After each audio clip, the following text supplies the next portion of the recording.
है guys, welcome to Indira education centre. दोस्तों, आज हम देखेंगे भारतीय राष्ट्रीय आंदोलन का पार्ट 4। पार्ट 1 में हमने देखा था भारतीय राष्ट्रीय कांग्रेस। पार्ट 2 में भारतीय राष्ट्रीय आंदोलन के विभिन्न चरणों के बारे में और बंगाल विभाजन के बारे में। पार्ट 3 में हमने देखा मुस्लिम लीग की स्थापना, कांग्रेस का विभाजन और 1909 का पार्लियामेंट्री सुधार। तो आज हम देखेंगे दिल्ली दरबार सन 1911, प्रथम विश्व युद्ध 1914 और लखनऊ समझौता। दोस्तों, इसी तरीके से आपको पूरा भारतीय राष्ट्रीय आंदोलन कराया जाएगा। यदि आप लोग चैनल पर पहली बार विजिट करें तो चैनल को सब्सक्राइब करें, बेल आइकन को जरूर दबाएं और दोस्ती में शेयर करें। तो सबसे पहले देखेंगे दिल्ली दरबार। दिल्ली दरबार के अंतर्गत हम देखेंगे कि दिल्ली दरबार का आयोजन कब हुआ था, या किस वायसराय के शासनकाल में हुआ था, या इसमें कौन कौन से महत्वपूर्ण कार्य किए गए थे। तो देखेंगे सबसे पहले दिल्ली दरबार। जैसा कि हम जानते हैं कि दिल्ली दरबार का आयोजन सन 1911 ईस्वी में उस समय के वायसराय लॉर्ड हार्डिंग द्वितीय के शासनकाल में हुआ था। यहाँ पर यह जो आयोजन किया गया था, यह जो ब्रिटिश सम्राट जॉर्ज पंचम एवं महारानी विलियम मेरी थी, इनके स्वागत के लिए दिल्ली दरबार का आयोजन किया गया था। अब हम देखेंगे कि दिल्ली दरबार आयोजन के समय महत्वपूर्ण फैसले क्या लिए गए। तो कहा जाता है कि 12 दिसंबर सन 1911 ईस्वी को अरुंडिल कमेटी की सिफारिश पर बंगाल विभाजन को रद्द कर दिया गया। जो 1905 में लॉर्ड कर्जन के समय बंगाल विभाजन करने का प्रस्ताव जारी किया गया था, उसको क्या कर दिया गया, सन 1911 ईस्वी में दिल्ली दरबार के समय क्या कर दिया गया, रद्द कर दिया गया। इसके बाद दूसरा महत्वपूर्ण कार्य देखेंगे। जैसा कि हम जानते हैं कि कोलकाता क्या थी, कोलकाता पहले भारत की राजधानी थी, लेकिन इस दरबार आयोजन के समय कोलकाता की जगह दिल्ली को भारत की राजधानी बनाए जाने की घोषणा की गई। और इसी के उपरांत जब यह घोषणा की गई तो 1 अप्रैल सन 1912 ईस्वी को दिल्ली को भारत की राजधानी बनाया गया। तो क्वेश्चन पूछता है कि दिल्ली को भारत की राजधानी कब बनाया गया, तो सन 1912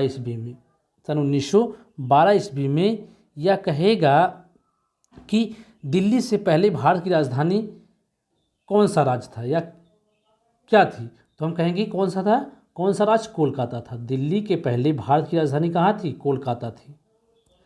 नेक्स्ट देखेंगे, कहा जाता है कि जब बंगाल विभाजन हुआ तो बिहार और उड़ीसा, यह 2 राज्य क्या हुए, बंगाल से अलग हो गए और अलग होकर ये क्या हो गए, 2 नए राज्य बने। हम कहेंगे कि 2 नए राज्यों का उदय हुआ। कौन कौन से, बिहार और उड़ीसा। अब हम देखेंगे प्रथम विश्व युद्ध। तो प्रथम विश्व युद्ध का आयोजन, या कहेंगे कि प्रथम विश्व युद्ध जो हुआ था, प्रथम विश्व युद्ध 28 जुलाई 1914 ईस्वी को शुरू हुआ था। और यह कब तक चला था, तो यह 11 नवंबर सन 1918 तक चला था। ईस्वी तक चला था। कहेंगे कि जो यह प्रथम विश्व युद्ध हुआ था, इसमें 2 गुट थे। एक तरफ क्या थे, एक तरफ जर्मनी था, ऑस्ट्रिया था, इटली था और तुर्की देश शामिल थे। और दूसरी तरफ देखेंगे तो दूसरी तरफ फ्रांस, रूस, इंग्लैंड और जापान थे। दूसरे ग्रुप में फ्रांस देश, रूस, इंग्लैंड और जापान आदि शामिल थे। तो कहा जाता है कि इस विश्व युद्ध के समय जो भारतीय राष्ट्रीय कांग्रेस था, क्योंकि उस समय कांग्रेस था, और तो कहेंगे कि भारतीय राष्ट्रीय कांग्रेस ने इस विश्व युद्ध में किसका साथ दिया, तो भारतीय राष्ट्रीय कांग्रेस ने इस विश्व युद्ध में ब्रिटिश साम्राज्य का समर्थन दिया। अर्थात जिसमें इंग्लैंड, फ्रांस, जापान आदि थे, उसमें उसका साथ भारतीय राष्ट्रीय कांग्रेस ने दिया।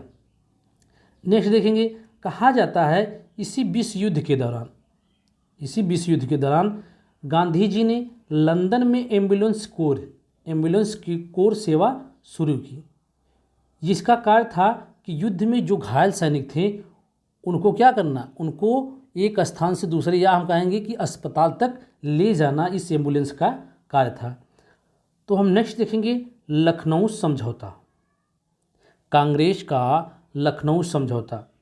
तो देखेंगे कांग्रेस का लखनऊ समझौता जो हुआ था, कांग्रेस का लखनऊ अधिवेशन या समझौता कहेंगे, इसका आयोजन सन 1916 ईस्वी में किया गया था। या कांग्रेस का जो लखनऊ अधिवेशन हुआ था, इसका आयोजन कब किया गया था? सन 1916 में। ये इसके अध्यक्ष की बात की जाए, अध्यक्ष कौन थे? अंबिकाचरण मजूमदार। इसमें दो महत्वपूर्ण कार्य किए गए थे। प्रथम कार्य जो है यह है कांग्रेस से निष्कासित गर्मपंथियों को कांग्रेस में पुनः शामिल किया गया। तो क्वेश्चन पूछा जाता है कि गर्मपंथियों को कांग्रेस में पुनः कब शामिल कर लिया गया? तो लखनऊ समझौता या लखनऊ का अधिवेशन सन 1916 में। अध्यक्ष कौन थे? अंबिकाचरण मजूमदार। इनको अलग कब किया गया था? तो इनको अलग किया गया था सूरत अधिवेशन जो 1907 में हुआ था, 1907 में हुआ था, और इसके अध्यक्ष कौन थे? रासबिहारी घोष थे। तो इनको सन 1916 में क्या कर लिया जाता है? कांग्रेस में पुनः शामिल कर लिया जाता है। अब हम देखेंगे हमारा दूसरा जो महत्वपूर्ण कार्य है, दूसरे महत्वपूर्ण कार्य से पहले कुछ महत्वपूर्ण तथ्यों को देखेंगे कि इस अधिवेशन में जो गर्मपंथी और उदारवादियों या नरमपंथी कहेंगे को पुनः एक करने में दो व्यक्तियों का महत्वपूर्ण योगदान था। वह कौन कौन से व्यक्ति थे? वह तिलक और एनी बेसेंट थे। तिलक और एनी बेसेंट का क्या था? इसमें महत्वपूर्ण भूमिका थी, या हम कहेंगे उनके प्रयासों से ही क्या होगा? नरमपंथी और गर्मपंथी पुनः एक हुए।